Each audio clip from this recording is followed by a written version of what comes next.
What if I told you there is a single 10-second test that your doctor has almost certainly never given you, and that it predicts your risk of death over the next 10 years more accurately than your blood pressure, your cholesterol, or your weight? Not a scan, not a blood draw, not a treadmill in a hospital, just you, the floor, and 10 seconds. Here is what scares me about this. Most people over 60 will hear that and think, oh, that sounds difficult. I probably couldn't do it. And they move on. They flip to the next article. They close the tab. And they never find out where they actually stand, or what they could do about it. And that is the quiet part that nobody talks about. The losing of physical ability is rarely dramatic. It doesn't arrive as a moment. It arrives as a gradual drift, a slight hesitation getting off the couch, a hand reaching for something that wasn't there before, a morning where you realize you haven't been down on the floor in years. That drift, if you don't interrupt it, becomes your new normal, and then your new normal becomes your limit. That is what this test is actually catching. Because here is the truth, your doctor doesn't have time to tell you. Your risk of dying over the next decade isn't just sitting in your arteries or your cholesterol panel. A significant piece of it is sitting in how well your body can move, coordinate itself, and get up and down from the floor. And there is a single test, published in a peer-reviewed medical journal, validated on over 2,000 real people, that measures exactly that. I want you to know your number today, and I want you to know how to change it. Let me be clear about something before we go further. This is not a scare tactic. I am not here to frighten you. This is the opposite of that. Think of this, like finding out your tire is low before you get on the highway. Knowing is power. The people who don't take the test, those are the ones who don't know their tire is low. You are already doing something different by being here. So stay with me, because in the next few minutes, I am going to walk you through exactly what this test measures, why it works, and the 5 targeted movements that will change your score and your trajectory starting this week. We are going to count down from 5 all the way to number 1. And trust me, you want to stay for number 1? Let's talk about the science first, because it changes everything. In 2012, researchers at the Clinimex Exercise Medicine Clinic in Brazil published a landmark study in the European Journal of Preventive Cardiology. They followed 2,002 adults between the ages of 51 and 80 for an average of 6.3 years. And they gave all of them a test called the Sitting Rising Test, the SRT. It works like this. You sit cross-legged on the floor without using your hands, knees, or arms for support. Then, you stand back up the same way. Each time you use a hand, a knee, or lose your balance, they subtract half a point. Perfect score is 10. What they found stopped the medical community in its tracks. Adults who scored 3 or below were 5 to 6 times more likely to die during the study period than those who scored 8 or above. Let me say that again so it really sinks in. 5 to 6 times more likely to die. Not from a fall, not from a specific disease, just overall from any cause over the next 6 years. Now here is the part that surprised even the researchers. The SRT doesn't just measure strength. It doesn't just measure flexibility. What it actually measures is something they called musculoskeletal fitness, a combination of mobility, balance, motor coordination, and body composition all at once. It is the intersection of everything. It is the one number that tells you how well your whole physical system is working together. And that is exactly why it predicts mortality better than a cholesterol reading. Cholesterol is one variable. The SRT is the whole orchestra playing at once. I want to tell you about a woman named Ruth. Ruth is 71 years old. She was a registered nurse for 35 years, so she is not someone who ignores health information. She spent her career in a hospital, but when she came across the sitting rising test in a health article, she assumed she'd do fine. She's active, she walks, she gardens, she doesn't feel old. Ruth sat down on her living room floor. She made it down okay. She used one hand, so she lost half a point. When she tried to get back up without using her hands, she needed to use her knee and then her hand and then nearly grabbed the coffee table. She scored a 3. She told me later, I was shaken. Not because I was scared, but because I didn't even know. I thought I was doing everything right. Ruth started doing the 5 movements I'm about to share with you. She did them 3 times a week, about 15 minutes a session. In 10 weeks, she retested herself. She scored a 7. Her words, I feel like I found something I didn't even know I'd lost. That is what this is about. That is exactly what we are going to do for you today. And now, before I take you through the countdown, I want to tell you about one more piece of research, because the single most important exercise in this list, the one I'll share at number 1, is backed by something remarkable. A study published in the British Journal of Sports Medicine in 2020 looked at adults 65 and older who practiced what are called controlled floor transitions, the deliberate, trained practice of lowering to the floor and rising back up 3 times a week. In just 8 weeks, their functional mobility scores improved by 41%, not 5%, not 10%, 41% in 8 weeks. Stay with me to the end, because the number 1 exercise takes less than 5 minutes and requires nothing more than a sturdy chair. Here are the 5 movements that will change your SRT score, and I mean that literally. Number 5, hip flexor release. Your hip flexors are the muscles that run from your lower spine down through your pelvis and attach to the top of your thigh. They are the muscles that determine whether you can sit cross-legged on the floor in the first place. And here is what years of sitting does to them. It shortens them. It tightens them. And tight hip flexors don't just hurt your SRT score. They pull your pelvis forward, compress your lower spine, and disrupt your balance in ways that ripple all the way up to your shoulders and neck. The movement you need is a kneeling hip flexor lunge. Start standing next to a sturdy chair with your hand on the back for support. Step your right foot forward so you are in a gentle stride position. Lower your left knee down to the floor. Use a folded towel or yoga mat underneath it for cushioning. Now gently press your hips forward and hold. You should feel a long, pulling stretch in the front of your left hip. Hold for 30 seconds. Switch sides. Do this twice on each side, every session. What you will feel is a deep, almost unfamiliar pull along the front of the hip and thigh. That sensation is normal. It means you are reaching tissue that rarely gets stretched. You may feel one side release more quickly than the other, which is completely typical. If you feel any sharp or shooting pain, stop immediately. A dull, spreading warmth after the stretch releases is a sign you have done it correctly. If getting to the floor is difficult, a modified version can be done from a low chair. Ask your doctor or physical therapist to show you the seated variation. You will likely feel one side is much tighter than the other. That asymmetry matters.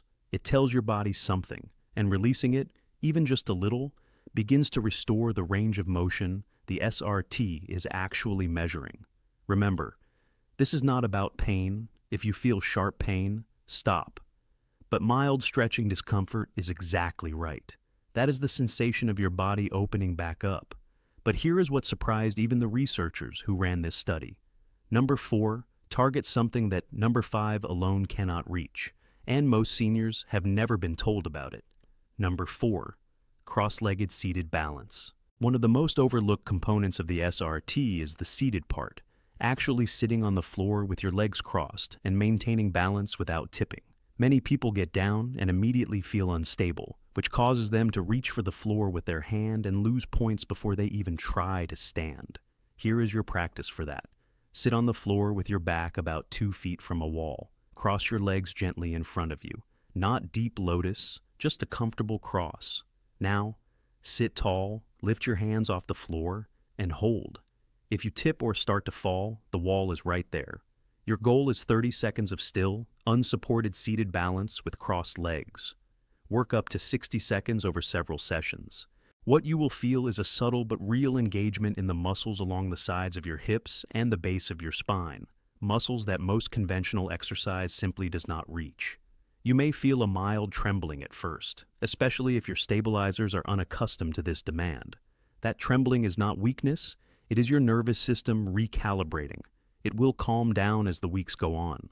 If getting to the floor is difficult, a modified version can be done from a low chair. Ask your doctor or physical therapist to show you the seated variation. What this does is train the small stabilizing muscles along your spine and hips that most workouts never touch. It also tells your nervous system, this position is safe. That neurological reprogram matters more than most people realize. This is where the SRT is often lost before it even begins. You fix the seated balance and your score climbs before you've even addressed the standing up part. Now, we are heading into the core of this practice, because number 3 sets the stage for everything. Number 3, floor to chair practice. This is a bridge exercise. It is the link between the floor and the chair that will eventually become the floor and standing. And it is incredibly important because it teaches your body the specific movement pattern the SRT requires, broken into a safer, more manageable version. Here is how you do it. Place a sturdy, non-rolling chair behind you. Lower yourself to the floor using your hands. We are not testing yet, we are training. Sit cross-legged. Now, from that seated position, rise up to the chair seat behind you without using your hands. Use the strength in your hips, your core, your legs. If you need to, place one hand lightly on the floor for balance at first, but your goal over time is no hands. Then do it in reverse. From the chair, lower yourself back to the floor in a controlled way. This is the practice of safe, strong movement between two levels. It teaches your body that transitions are not emergencies. They are skills. What you will feel is an unfamiliar but satisfying fatigue in the hips and the backs of your thighs.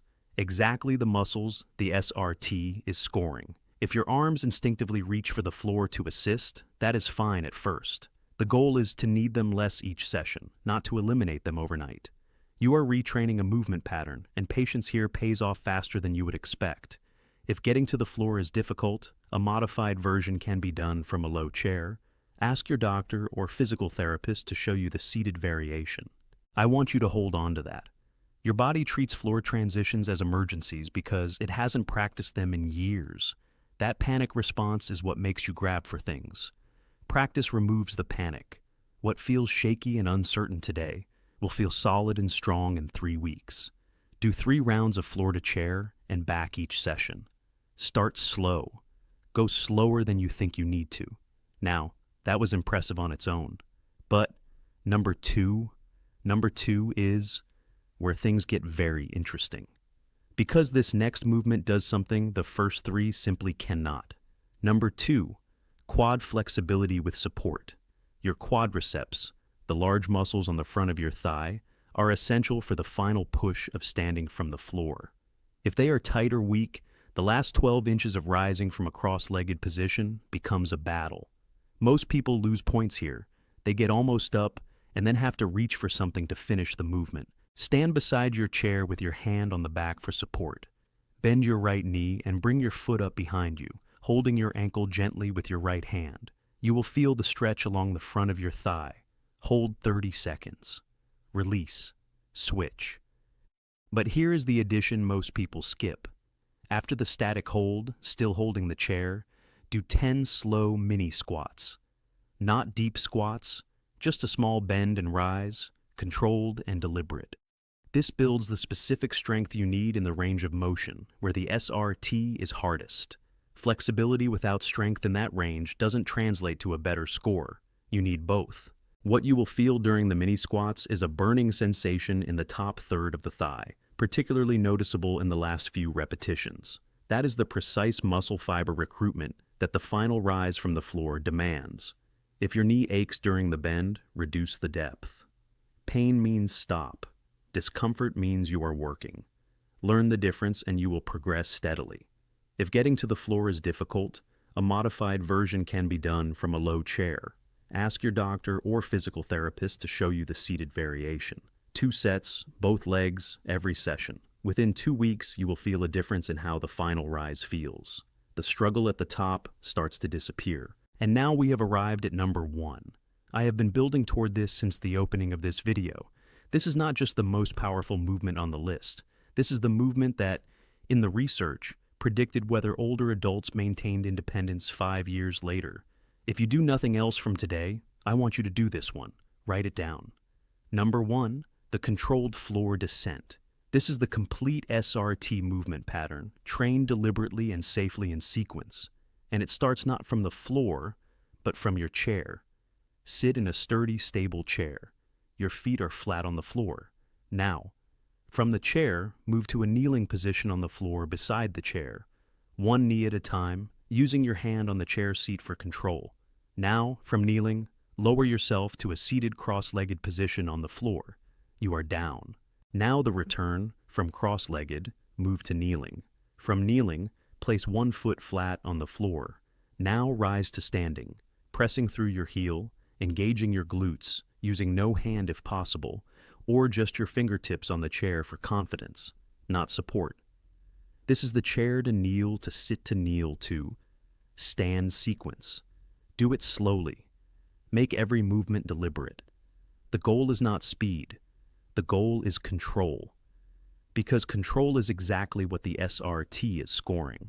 What you will feel on your first attempt is a combination of uncertainty and surprising effort, especially in the hip flexors and the glutes during the rise.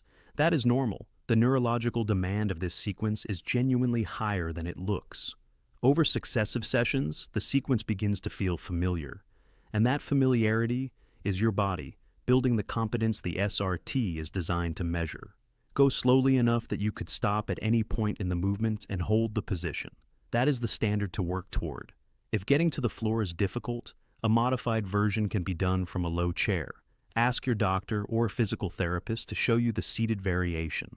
When you can do 3 rounds of this sequence cleanly, you try the full SRT again. Start from the floor with no chair at all. You will be surprised. Your body will remember the pattern. The panic will be gone. The score will be different. This is what Ruth did. 3 times a week, 15 minutes. The controlled floor descent, the quad work, the seated balance practice, the hip flexor release. In 10 weeks, she went from a 3 to a 7.